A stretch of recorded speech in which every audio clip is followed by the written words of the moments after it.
ओम सहनाववतु सहनौ भुनक्तु सह वीर्यं करवावहै तेजस्विनावधीतमस्तु मा विद्विषावहै। ओम शांति शांति शांति। गुरुर्ब्रह्मा गुरुर्विष्णु गुरुर्देवो महेश्वरः गुरुर्साक्षात् परं ब्रह्म तस्मै श्री गुरवे नमः। ब्रह्मानन्दं परमसुखदं केवलं ज्ञानमूर्तिं द्वन्द्वातीतं गगनसदृशं तत्त्वमस्यादिलक्ष्यम् एकं नित्यं विमलमचलं सर्वधी साक्षीभूतं भावातीतं त्रिगुणरहितं सद्गुरुं तन्नमामि सद्गुरुं तन्नमामि। सद्गुरुदेव भगवान की जय। सच्चिदानंद भगवान की जय। हरिओम। विचार सागर ग्रंथ पेज नंबर 105। और वैसे तो हमारे को 189 से पढ़ना है, परंतु 188 आप लोग फिर से पढ़ना चाहते हैं, तो 188 से हम फिर से ले रहे हैं। यहाँ 188 में बताया गया है अज्ञान का आश्रय और विषय चेतन है। जो अज्ञान है वो कभी भी स्वतंत्र नहीं रह सकता। स्वतंत्र मतलब उसकी अपनी कोई सत्ता नहीं है, वो किसी के आश्रित ही रहेगा। और किसके आश्रित रहेगा? चेतन के ही आश्रित रहेगा। क्योंकि अज्ञान तो जितना कुछ भी संसार है सब अज्ञान का कार्य है। तो अज्ञान किसी दूसरे के आश्रय कैसे रह सकता है? क्योंकि जब सारा ब्रह्मांड अज्ञान का कार्य है तो कारण अपने कार्य के आश्रित कैसे रह सकता है?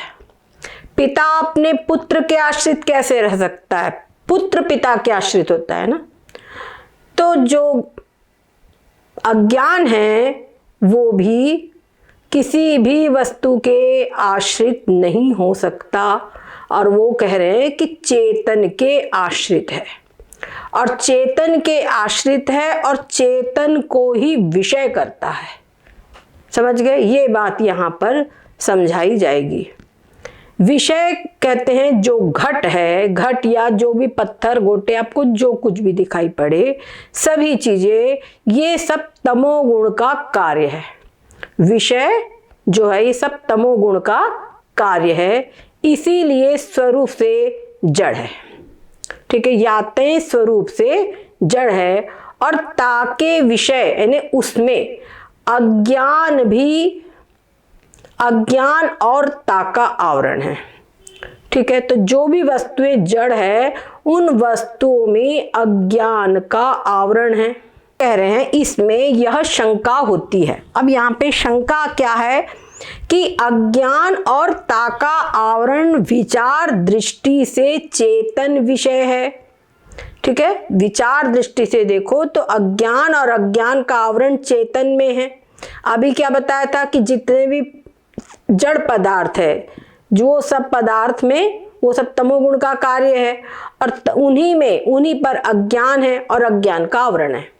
अब आगे कह रहे हैं कि विचार दृष्टि से देखो तो ये जो अज्ञान है और अज्ञान का आवरण है ये चेतन में है, घट विषय नहीं, घट में नहीं। क्यों? काहेते अज्ञान चेतन के आश्रित है। अज्ञान जो है वो चेतन के आश्रित है और चेतन ही को विषय करे हैं, और चेतन को ही विषय करता है, वेदांत का ये सिद्धांत है। और एक नंबर 7 अवस्था के प्रसंग में जो अज्ञान का आश्रय अंतःकरण सहित आभास कहा, सो अज्ञान का अभिमानी है। वहां पर क्या कहा गया कि अंतःकरण, ये अज्ञान का आश्रय अंतःकरण सहित आभास है, ये बताया गया वहां पे चिदाभास की 7 अवस्थाओं में।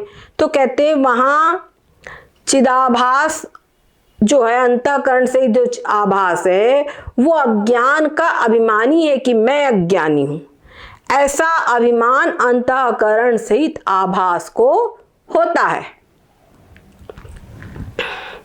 इस कारण से अज्ञान का आश्रय अंतःकरण सहित आभास को कहा है। ठीक है, इस कारण से अज्ञान का आश्रय कहिए है, और मुख्य आश्रय चेतन है।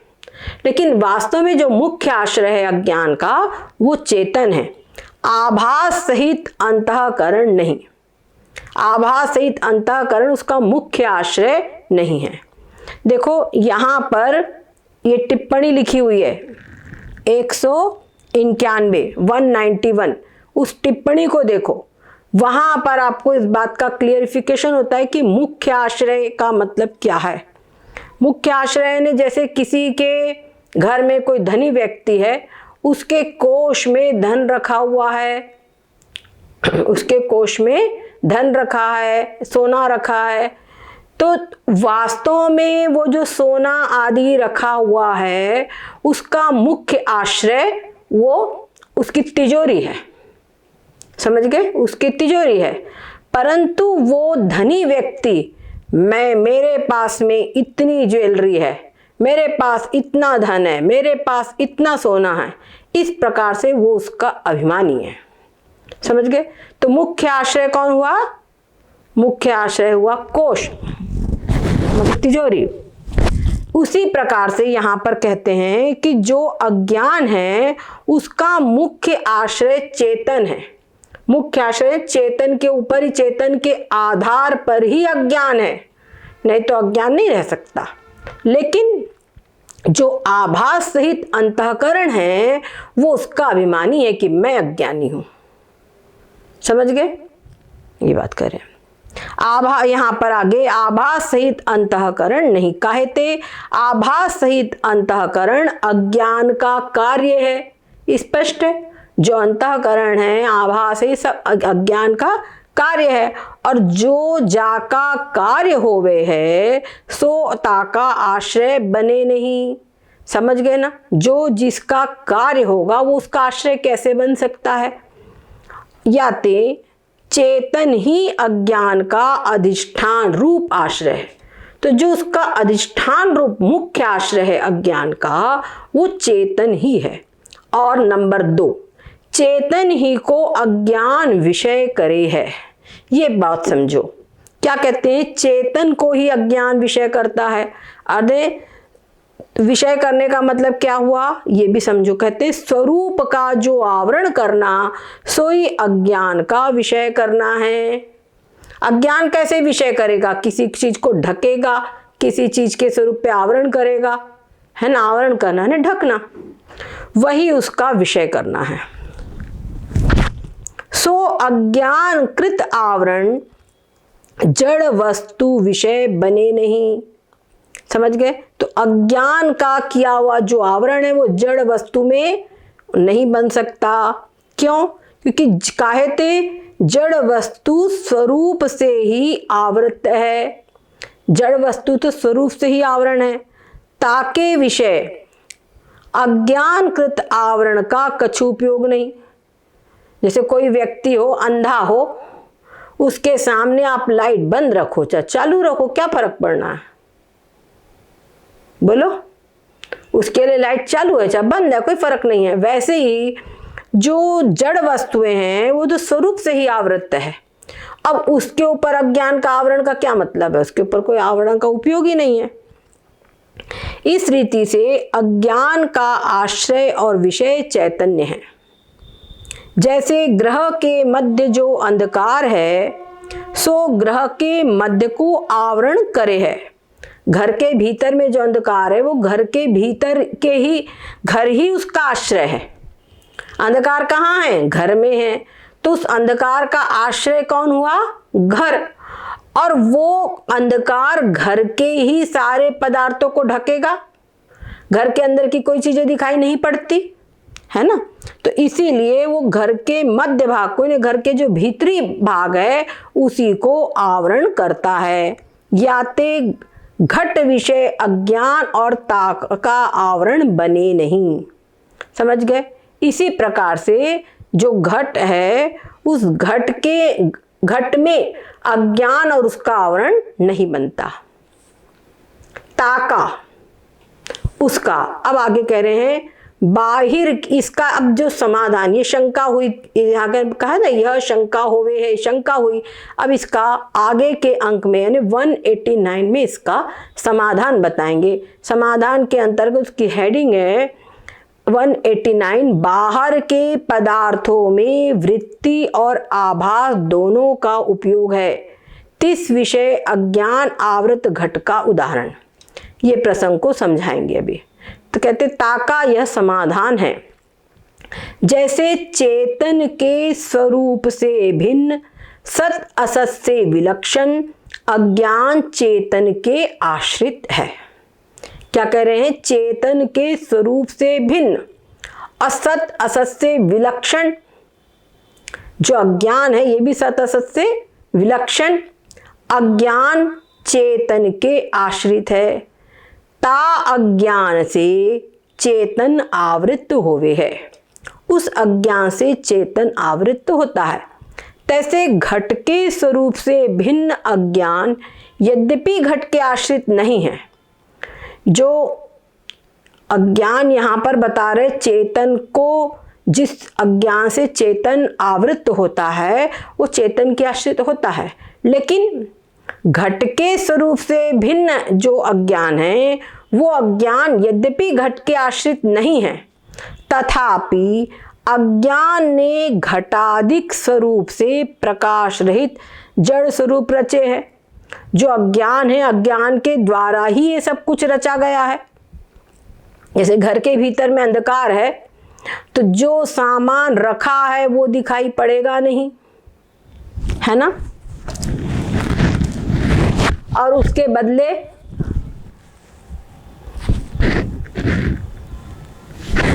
हो सकता है बोले अरे भूत दिख रहा है ना, वो कुछ का कुछ दिखाई पड़ने लगे, ये हो सकता है ना। तो ऐसे यहाँ पर कह रहे हैं, क्या कह रहे हैं? जैसे चेतन के स्वरूप से भिन्न सत असत से विलक्षण अज्ञान चेतन के आश्रित है। जो अज्ञान है वो चेतन के आश्रित है। ता अज्ञान से चेतन आवृत्त होवे है। उस अज्ञान से चेतन आवृत्त होता है। तैसे उसी प्रकार घट के स्वरूप से भिन्न अज्ञान, जो अज्ञान है वो घट के स्वरूप से भिन्न है, लेकिन वो घट के आश्रित, लेकिन वो घट के आश्रित नहीं है। घट के स्वरूप से भिन्न है और लेकिन वो घट के आश्रित नहीं है। तथापि अज्ञान ने घटादिक स्वरूप से प्रकाश रहित जड़ स्वरूप रचे हैं। ये जो घट आदिक है उनको अज्ञान ने ही रचा है, और वो जो उनको रचा है वो कैसे रचा है? उनको स्वरूप से जड़ रचा है। जड़ रहित, जड़ यानी उनके अंदर में कोई सत्ता नहीं है, समझ गए? उनमें कोई जीवितता नहीं है, चैतन्यता नहीं है। याते यानी इसीलिए सदा ही अंध के समान आवृत्त है। इसीलिए जो घट आदि है ये हमेशा ही आवृत्त है। सो आवृत्त स्वभाव घटादिकन का अज्ञान ने किया है। तो उनका जो आवृत स्वभाव है, यानी वो ढके हुए हैं, ऐसा जो स्वभाव है वो स्वभाव उनका अज्ञान ने किया है। अज्ञान के कारण वो आवृत्त है। ठीक है। काहे ते तमोगुण प्रधान अज्ञान से भूत की उत्पत्ति द्वारा घटादिक उपजे हैं। ये हमने आपको सृष्टि की उत्पत्ति के प्रसंग में बताया है। सृष्टि की उत्पत्ति वाला प्रसंग समझना बहुत जरूरी है। अब देखो आखिर उसी को समझेंगे तभी ये बात समझ में आएगी। क्या कह रहे हैं वहां, कहते तमोगुण प्रधान जो अज्ञान अंश है, तमः प्रधान प्रकृति, उस तमः प्रधान प्रकृति के द्वारा पंच महाभूतों की उत्पत्ति हुई। तमोगुण प्रधान, तमः प्रधान प्रकृति के द्वारा पंच महाभूतों की उत्पत्ति, और फिर उन पंच महाभूतों से सारी सृष्टि के पदार्थ, और उनमें भी जो पंच महाभूतों का तमोगुण अंश है उनसे विषय तैयार हुए हैं। जितने भी जड़ पदार्थ है वो तैयार हुए हैं, ये आपको ध्यान होगा। और जो ज्ञानेंद्रियां वो सतोगुण से हैं और कर्मेंद्रियां रजोगुण से है, लेकिन तमोगुण से सारे जड़ पदार्थ जो विषय है वो तैयार हुए, शब्द स्पर्श रूप रस गंध। ठीक है, उसी के अंदर में घट भी आ गया। अब कहते हैं कहते तमोगुण प्रधान अज्ञान से भूतों की उत्पत्ति द्वारा घटादिक उपजे है, सो तमोगुण आवरण स्वभाव वाला है। तमोगुण का अंधकार का जैसे स्वभाव है ढकना, ऐसे तमोगुण का स्वभाव है आवरण करना। याते घटादिक प्रकाश रहित अंध ही होवे है। तो घट आदिक जो है ये प्रकाश रहित है, घट अंध ही हुए हैं। इनको अंध ही का, अंध का मतलब सत्ता रहित, समझ गए, इनकी स्वयं की कोई सत्ता नहीं है। इस रीति से अंधता रूप आवरण घटादिक में अज्ञानकृत स्वभाव सिद्ध है। इसलिए अंधता रूप जो आवरण है इन जड़ पदार्थों में, जो घड़ा आदि है, इन सभी में ये स्वभाव सिद्ध है, स्वाभाविक रूप से ही ये सब आवृत है। और घटादिकन को अधिष्ठान चेतन आश्रित अज्ञान चेतन को आच्छादित करके स्वभाव से आवृत घटादिकन को भी आवृत करे है। और जो घटादिकन के अधिष्ठान चेतन आश्रित अज्ञान है, घटादिकों का जो वो अधिष्ठान है वो कौन है, चेतन है ना। वो चेतन जो है अधिष्ठान चेतन, उसके आश्रित जो अज्ञान है वो चेतन को आच्छादित करता है, चेतन को आच्छादित करता है और स्वभाव से आवृत घटादिकों को भी आवृत करता है। मतलब समझो एक अंधा आदमी है, उसके सामने फिर अंधकार, समझ गए, इस प्रकार से उसको भी आवृत करता है। यद्यपि स्वभाव से आवृत पदार्थ के आवरण में प्रयोजन नहीं है। अब अंधे के सामने तुम लाइट बंद कर दो, अंधकार कर दो, तो उसका कोई प्रयोजन उसके लिए नहीं है। तथापि आवरण करता पदार्थ प्रयोजन की अपेक्षा से बिना ही निरावरण की न्यायी आवरण सहित में भी आवरण करे हैं, यह लोक में प्रसिद्ध है। जैसे अंधकार हुआ, लाइट गई, तो एक जो आंख वाला है उसके लिए भी अंधकार हुआ, और कोई अगर मां अंधा बैठा हुआ है तो उसके लिए भी अंधकार हो जाएगा ना। ऐसा तो नहीं कि अरे इसके लिए तो अंधकार का कोई उपयोग नहीं तो वहां ना हुए, वो तो स्वभाव है। लाइट गई, अंधकार हुआ, तो अंधकार का स्वभाव है सबको, सबके सामने अंधकार उपस्थित करना, सबको आवृत करना, किसी को कुछ भी आगे दिखाई नहीं देगा और कोई किसी को नहीं दिखाई देगा। ठीक है, तो ये स्वाभाविक उसका स्वभाव है अंधकार का, ऐसे अज्ञान का स्वभाव है आवृत करना। ता अज्ञान से आवृत घट को व्याप्त जो होवे है, अंतःकरण की आभास सहित घटाकार वृत्ति, समझ गए, उस अज्ञान से आवृत घट को व्याप्त जो है, अंतःकरण की आभास सहित घटाकार वृत्ति, यानी अंतःकरण की जो वृत्ति गई आभास के सहित है वो वृत्ति, वो घट के आकार की हुई। ठीक है, उसमें क्या आता है, वृत्ति भाग तो घट के आवरण को दूर करता है। उसमें एक वृत्ति भाग है, तो जो वृत्ति है, वृत्ति क्या करती है, घट के आवरण को दूर करती है, घट के आवरण को नष्ट करती है। और वृत्ति में जो आभास भाग है वो घट को प्रकाश करता है। जिसमें आभास है, चिदाभास, वो घट को प्रकाशित करता है कि ये घट है। और इस रीति से बाहर के पदार्थ में वृत्ति और आभास दोनों का उपयोग है। समझ गए? बाहर के जो पदार्थ है,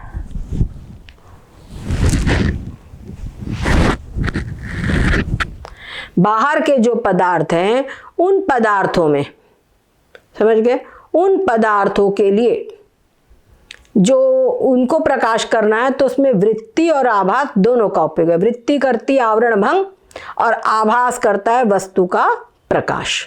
ये बात समझ में आ गई। इस रीति से बाहर के पदार्थ में वृत्ति और आभास दोनों का उपयोग है। क्लियर हो गया? अब इसके अंदर में इस बात को समझाने के लिए एक उदाहरण दे रहे हैं। ये उदाहरण आप ध्यान से समझेंगे। जैसे अंधकार में कुंडे से मृत्तिका अथवा लोह का पात्र ढका रखा होवे। ऐसे बिल्कुल अंधेरा कमरा है, उस अंधेरे कमरे में एक मिट्टी का या लोहे का पात्र रखा हुआ है। ये बात फिर से समझिए, क्या कह रहे हैं? घर के भीतर में समझ लीजिए कोई भी एक जड़ वस्तु, कोई भी एक जड़ वस्तु जो प्रकाश रहित है, मतलब समझ लीजिए कि एक पत्थर का टुकड़ा, समझे, एक पत्थर का टुकड़ा एक अंधेरे कमरे में रखा हुआ है और उसके ऊपर एक मिट्टी का पात्र ढका है। ठीक है, मिट्टी का पात्र उस पर ढका हुआ है। ठीक है, अब लिया, अंधेरे कमरे में है, एक डंडा लिया, उस डंडे से उस मिट्टी के पात्र को फोड़ दिया। तो मिट्टी का पात्र फोड़ देने से भी क्या अंदर रखा हुआ पत्थर दिखाई पड़ेगा? क्या आवाज आ रही है? तो बोला करो ऐसा, हाँ बोला करो, नहीं तो हम हम समझ रहे कि आपको सुनाई नहीं आ रहा, हम बोले जा रहे हैं। जब पूछते हाँ बस समझ गए। ठीक है, जब बोलना शुरू करते तो फिर इतना बोलते हो तो कि हमको रोकना पड़ता है, और जब पूछते हैं तो बोलते नहीं हो। हाँ ठीक है, तो क्योंकि वो जो पत्थर है वो रखा हुआ अंधेरे में है, तो अंधेरे में वो पत्थर नहीं दिखेगा। वो दिखेगा कब? जब तुम कोई टॉर्च या दीपक लगाओगे तभी दिखेगा। समझ गए? लेकिन आगे देखो, कहते हैं किंतु दीपक से प्रकाश होवे है, तैसे अज्ञान से आवृत जो घट ताके आवरण को। जैसे वहां पे क्या हुआ, तीन चीजों का उपयोग हुआ उस पत्थर को देखने के लिए। एक तो डंडा, उस डंडे ने वो मिट्टी के घड़े को फोड़ा, मिट्टी का गमला है, मिट्टी का जो पात्र है उसको फोड़ा, और जो दीपक है उस दीपक ने क्या किया, पत्थर को दिखाया। समझ गए? उसी प्रकार से कह रहे हैं कि जो अंतःकरण की वृत्ति है वो बाहर निकलती है और कोई भी जड़ पदार्थ है, उस जड़ पदार्थ को विषय करने जब जाती है तो सबसे पहले वो उसके आवरण को भंग करती है।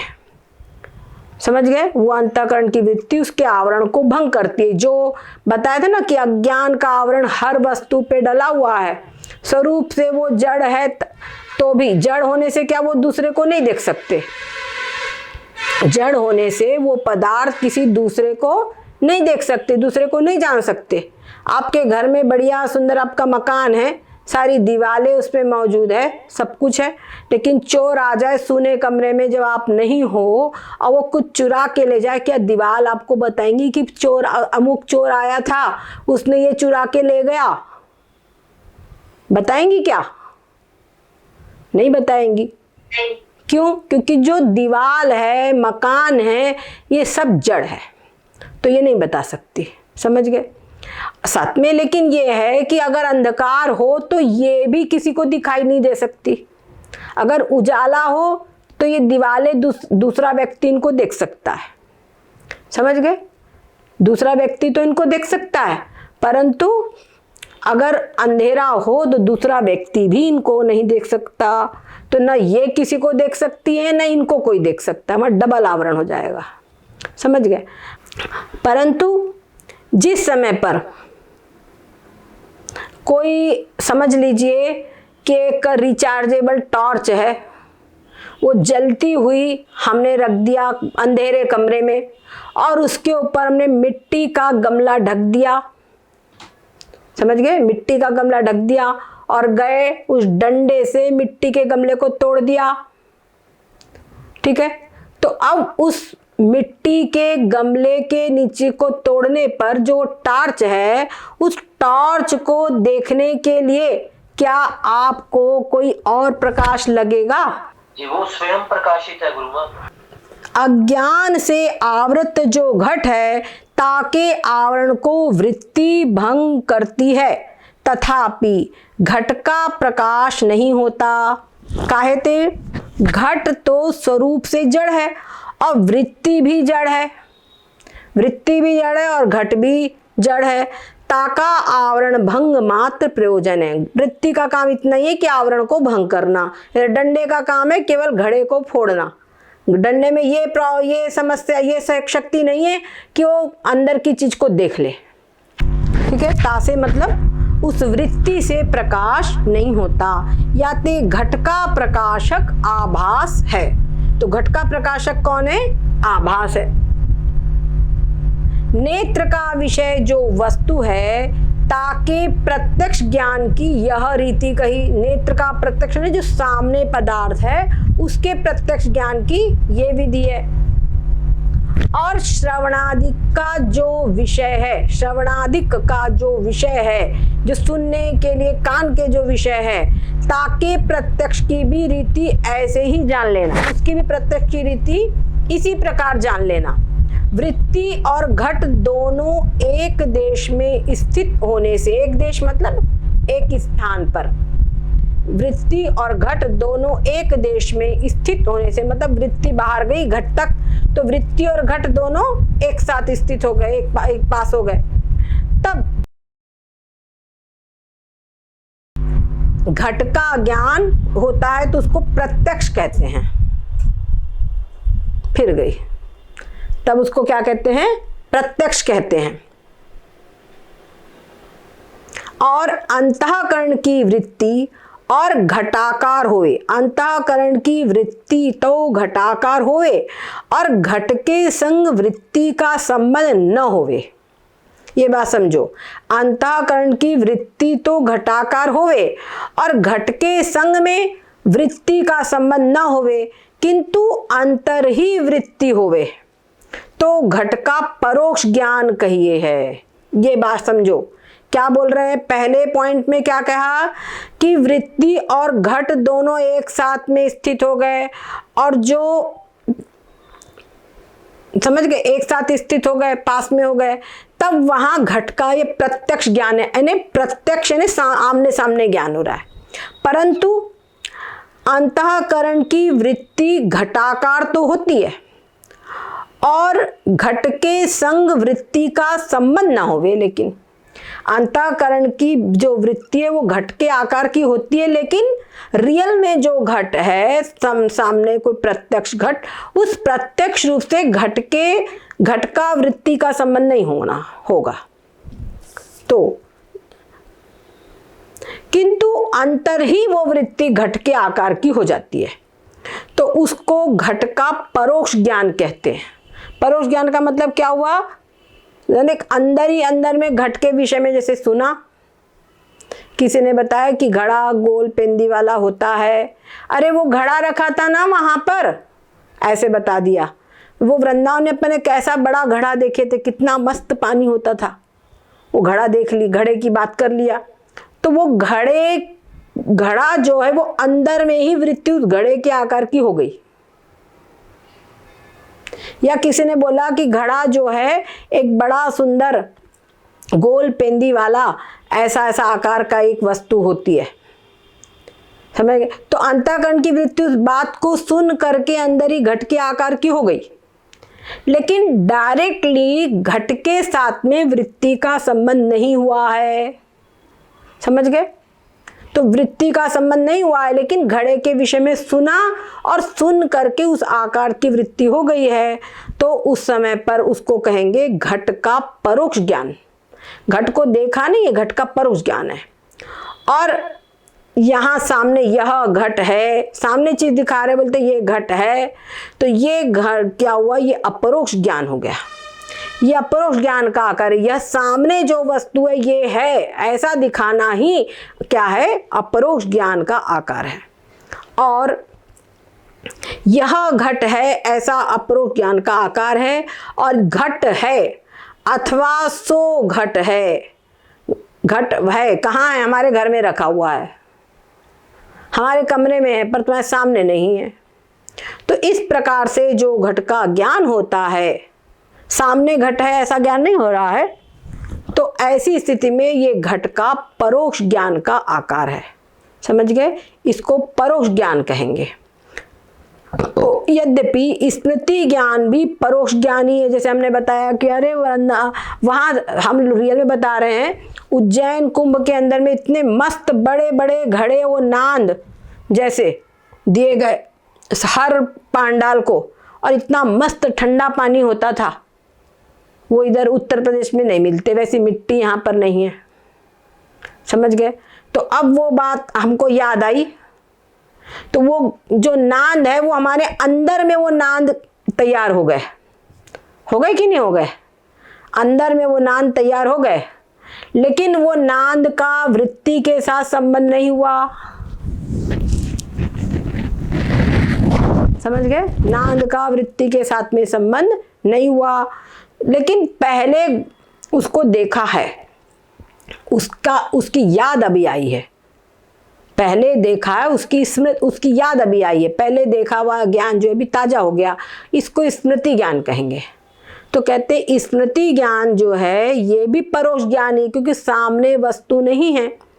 तथापि स्मृति ज्ञान जो है ये संस्कार जन्य है, क्योंकि पहले हमने घड़ा देखा था, उसके संस्कार अंतःकरण में हैं। तो जहां कहीं बात हुई, किसी ने बोला, कोई उद्दीपक बना, तो संस्कार जागृत हो गया, संस्कार के आधार पर उसकी याद आ गई, तो वो स्मृति ज्ञान है। ठीक है, वो स्मृति ज्ञान है, वो संस्कार जन्य है। और अनुमिति आदि परोक्ष ज्ञान प्रमाण जन्य है, इतना भेद है। अनुमिति आदि जो ज्ञान है ये आपको हम कल बताएंगे। समझ गए, आज यहीं तक। सद्गुरुदेव भगवान की जय हो, सच्चिदानंद भगवान की जय हो। हरि ओम। पूर्णमदः पूर्णमिदं पूर्णात् पूर्णमुदच्यते पूर्णस्य पूर्णमादाय पूर्णमेवावशिष्यते। ओम शांति शांति शांति। हरि